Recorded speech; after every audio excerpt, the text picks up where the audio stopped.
ഇവിടെ നമ്മൾ പഠിക്കാൻ പോകുന്നത് സോ ദാറ്റിനെ കുറിച്ചാണ്. സോ ദാറ്റ് രണ്ട് തരത്തിലുണ്ട്. ഒന്ന് ഒരു റിസൾട്ടിനെ സൂചിപ്പിക്കുന്ന സോ ദാറ്റും ഒന്നൊരു പർപ്പസിനെ സൂചിപ്പിക്കുന്ന സോ ദാറ്റ്. റിസൾട്ടിനെ സൂചിപ്പിക്കുന്ന സോ ദാറ്റ് നമ്മൾ നേരത്തെ തന്നെ പഠിച്ചു കഴിഞ്ഞിട്ടുണ്ട്. അതിനെക്കുറിച്ച് അറിയേണ്ടവർ ആ ടോപ്പിക് ഒന്ന് കാണുക. നമ്മളിവിടെ പഠിക്കാൻ പോകുന്നത് ഒരു പർപ്പസിനെ സൂചിപ്പിക്കുന്ന സോ ദാറ്റാണ്. എന്താ പർപ്പസ് കൊണ്ട് ഉദ്ദേശിക്കുന്നത്? ഒരു ലക്ഷ്യം അല്ലെങ്കിൽ ഒരു ഉദ്ദേശം അല്ലേ? അതായത് നമ്മളൊരു പ്രവൃത്തി ചെയ്യുന്നു, ആ പ്രവൃത്തി ചെയ്യുന്നത് കൊണ്ട് നമ്മളൊരു ഉദ്ദേശത്തെ നമ്മൾ സൂചിപ്പിക്കുകയാണെങ്കിൽ അങ്ങനെയുള്ള സാഹചര്യങ്ങളിൽ നമുക്ക് എന്തുപയോഗിക്കാം? സോ ദാറ്റ് ഉപയോഗിക്കാം. ഉദാഹരണത്തിന്, Rahim saved a small amount. Rahim എന്ത് ചെയ്തു? ഒരു ചെറിയൊരു എമൗണ്ട് അദ്ദേഹം സേവ് ചെയ്തു. He wanted to buy a car. അങ്ങനെ ഇങ്ങനൊരു പ്രവൃത്തി കൊണ്ട് ഒരു സ്മാൾ എമൗണ്ട് സേവ് ചെയ്തു എന്നുള്ള പ്രവൃത്തി കൊണ്ട് അദ്ദേഹം ഉദ്ദേശിച്ചത്, അദ്ദേഹത്തിന്റെ ലക്ഷ്യം എന്താണ്? അദ്ദേഹം ആഗ്രഹിച്ചത് ടു ബൈ എ കാർ, ഒരു കാർ വാങ്ങിക്കുക എന്നുള്ളതാണ് അല്ലേ? അപ്പം ഒരു സ്മാൾ എമൗണ്ട് സേവ് ചെയ്തു എന്ന് പറയുന്ന ഒരു പ്രവൃത്തി, ആ പ്രവൃത്തി കൊണ്ട് ഉദ്ദേശിച്ചത് അല്ലെങ്കിൽ ലക്ഷ്യമാക്കിയത് എന്താണ്? ഒരു കാർ വാങ്ങിക്കുക എന്നുള്ളതാണ്. ഇങ്ങനെയുള്ള രണ്ട് സെന്റൻസുകളെ നമുക്ക് എന്ത് ചെയ്യാം? സോ ദാറ്റ് കൊണ്ട് കമ്പൈൻ ചെയ്യാം. അതെങ്ങനെയാണെന്ന് നോക്കാം. അപ്പൊ ഇങ്ങനെ ഈ തരത്തിൽ ഒരു പർപ്പസിനെ സൂചിപ്പിക്കുന്ന സോ ദാറ്റ് കൊണ്ട് രണ്ട് വാക്യങ്ങളെ കമ്പൈൻ ചെയ്യുമ്പോൾ നമ്മൾ ആദ്യം ചെയ്യേണ്ടത് എന്താണ്? ആദ്യത്തെ സെന്റൻസ്, തന്നിരിക്കുന്ന ആദ്യത്തെ സെന്റൻസ് അതുപോലെ എടുത്തങ്ങ് എഴുതുക. ഉദാഹരണത്തിന് Rahim saved a small amount അല്ലെ? ഈ ആദ്യത്തെ സെന്റൻസിൽ നമ്മൾ അതുപോലെ എഴുതി, റഹീം സേവ്ഡ് എ സ്മാൾ എമൗണ്ട്. അതിനുശേഷം നമ്മൾ എന്ത് എഴുതുക? സോ ദാറ്റ് എഴുതുക അല്ലെ? അതിനുശേഷം നമ്മൾ സോ ദാറ്റ് എഴുതുക. ഇനി രണ്ടാമത്തെ സെന്റൻസ് എഴുതുന്നതാണ് നമ്മൾ പഠിക്കേണ്ടത്. അപ്പോൾ നോക്കാം, രണ്ടാമത്തെ സെന്റൻസ് നോക്കാം. He wanted to buy a car. ഇതിന്റെ കൺസ്ട്രക്ഷൻ എങ്ങനെയാണ്? ഹി സബ്ജക്റ്റ് ആണല്ലോ. ഈ വാണ്ടഡ് എന്ന് പറയുന്ന ഇവിടുത്തെ വെർബ്. പിന്നെ ടു ബൈ, ഈ ടു ബൈ എന്ന് പറയുന്നത് എന്താണ്? ഒരു ഇൻഫിനിറ്റീവ് ആണ്. അതെ, എങ്ങനെയുള്ള ഇൻഫിനിറ്റീവ് ആണ്? ടു ഇൻഫിനിറ്റീവ് ആണ് അല്ലേ? പിന്നെ എ കാർ എന്ന് പറയുന്ന ഇവിടുത്തെ ബാലൻസ്. അപ്പം സബ്ജക്റ്റായി, വെർബായി, ടു ഇൻഫിനിറ്റീവായി, പിന്നെ ബാലൻസ് അല്ലെ? എന്താണ് ഇൻഫിനിറ്റീവ് കൊണ്ട് ഉദ്ദേശിക്കുന്നത്? ഇൻഫിനിറ്റീവ് എന്ന് വെച്ച് കഴിഞ്ഞാൽ എന്താണ്? കാലരൂപം ഇല്ലാത്ത വെർബ് അല്ലേ? അപ്പം ഒരു വെർബിനെ നോക്കി നമുക്ക് കാലം നിർണ്ണയിക്കാൻ പറ്റുന്നില്ല. അങ്ങനെയുള്ളതിനെയാണ് നമ്മൾ ഇൻഫിനിറ്റീവ്സ് എന്ന് പറയുന്നത്. ഇനി എന്താണ് ടു ഇൻഫിനിറ്റീവ് കൊണ്ട് ഉദ്ദേശിക്കുന്നത്?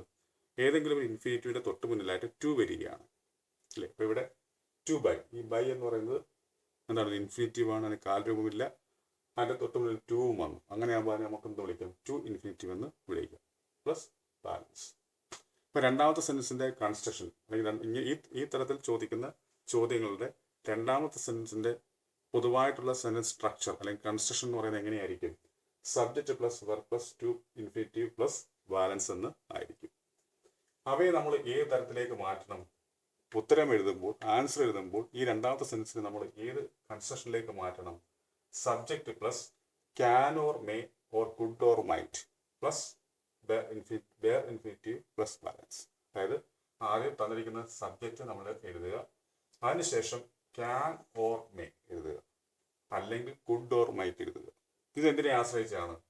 ഈ ചോദ്യത്തിൽ തന്നിരിക്കുന്ന രണ്ടാമത്തെ സെന്റൻസിന്റെ വെർബിനെ ആശ്രയിച്ചാണ്. ഈ വെർബ് പ്രസന്റ് ടെൻസിലാണെങ്കിൽ നമ്മൾ എന്ത് എഴുതും? ക്യാനോ മേയോ എഴുതും അല്ലേ? അപ്പൊ ഈ വെർബ് ഏത് ടെൻസിലാണെങ്കിൽ നമ്മൾ ക്യാനോ മേ എഴുതും? പ്രസന്റ് ടെൻസിലാണ് അല്ലേ? പ്രസന്റ് ടെൻസിലാണെങ്കിൽ ക്യാനോ മേ എഴുതും. ഈ തന്നിരിക്കുന്ന വെർബ് പാസ്റ്റ് ടെൻസ് ആണെങ്കിൽ നമ്മൾ എന്ത് എഴുതും? Could or might. അപ്പം ഈ തന്നിരിക്കുന്ന വെർബ് എന്താണെങ്കിൽ പാസ്റ്റ് ടെൻസ് ആണെങ്കിൽ നമ്മൾ കുഡ് ഓർ മൈറ്റ് എഴുതും.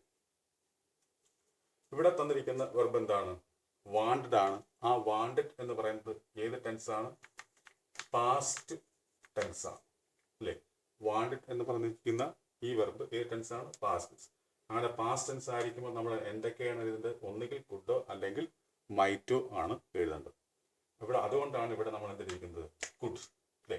ഇപ്പൊ രണ്ടാമത്തെ സെന്റൻസിന്റെ സബ്ജക്റ്റ് ഹി എഴുതി അല്ലേ? ഇപ്പൊ രണ്ടാമത്തെ സെന്റൻസിന്റെ സബ്ജക്റ്റ് സോ ദാറ്റിന് ശേഷം നമ്മൾ ഹി എന്ന് എഴുതി.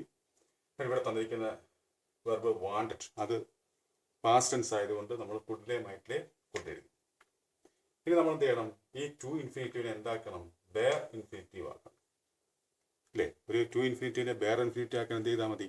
ആ ടു അങ്ങ് ഒഴിവാക്കിയാൽ മതി അല്ലേ. ടു ഇല്ലാത്ത ഇൻഫിനിറ്റീവ് നമ്മൾ എന്താ പറയുന്നത് ബേർ. അപ്പോൾ അങ്ങനെ ഇവിടെ ബേർ ഇൻഫിനിറ്റീവ് എഴുതി അല്ലേ. ബേർ ഇൻഫിനിറ്റീവ് നമ്മൾ എഴുതി. അപ്പോൾ അങ്ങനെ ബേർ ഇൻഫിനിറ്റീവ്. അപ്പോൾ ആ ബേർ ഇൻഫിനിറ്റീവ് ആണ് എന്ത് ബൈ അല്ലേ. പിന്നെ ബാലൻസ് എന്താണ് എ കാർ. അപ്പോൾ നമുക്ക് അങ്ങനെ ഉത്തരം കിട്ടി. Rahim save a small amount so that he could buy a car. അപ്പോൾ സോ ദാറ്റ് കൊണ്ട് അതായത് ഒരു പർപ്പസിനെ സൂചിപ്പിക്കുന്ന സോ ദാറ്റ് കൊണ്ട് നമുക്ക് രണ്ട് വാക്യങ്ങളെ കൂട്ടി യോജിപ്പിക്കാൻ നമ്മൾ പഠിച്ചു. നമ്മൾ എന്താ ചെയ്യേണ്ടത്?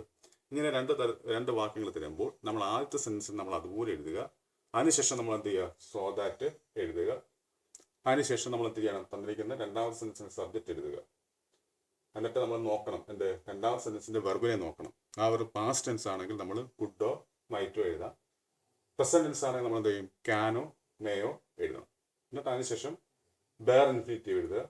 അതായത് ഇവിടെ തന്നെ ടു ഇൻഫിനിറ്റീവിനെ ബേർ ഇൻഫിനിറ്റീവ് ആക്കുക. പിന്നെ നമ്മൾ ബാലൻസ് എഴുതുക. ആ സെൻറ്റൻസിലെ ബാലൻസ് എഴുതുക. അപ്പോൾ നമുക്ക് എന്ത് കിട്ടും? Rahim saved a small amount so that he could buy a car. ഇത്രയുമാണ് നമ്മൾ പർപ്പസിനെ സൂചിപ്പിക്കുന്ന സോ ദാറ്റുമായി ബന്ധപ്പെട്ട് അറിഞ്ഞിരിക്കേണ്ട കാര്യം അല്ലേ. അപ്പോൾ എല്ലാവർക്കും ക്ലാസ് മനസ്സിലായെന്നും ഞാൻ കരുതുന്നു. അങ്ങനെ മനസ്സിലായിട്ടുണ്ടെങ്കിൽ നിങ്ങൾ എന്ത് ചെയ്യുക? ഈ ക്ലാസ് നിങ്ങളുടെ ഫ്രണ്ട്സിന് ഷെയർ ചെയ്യുക. ഒപ്പം ഇനി തുടർന്നുള്ള വീഡിയോസ് നിങ്ങൾക്ക് നിങ്ങൾക്ക് അങ്ങനെ അത്തരത്തിലൊരു നോട്ടിഫിക്കേഷൻ കിട്ടാൻ വേണ്ടി നിങ്ങൾ എന്ത് ചെയ്യുക? ഇത് സബ്സ്ക്രൈബ് ചെയ്യുക.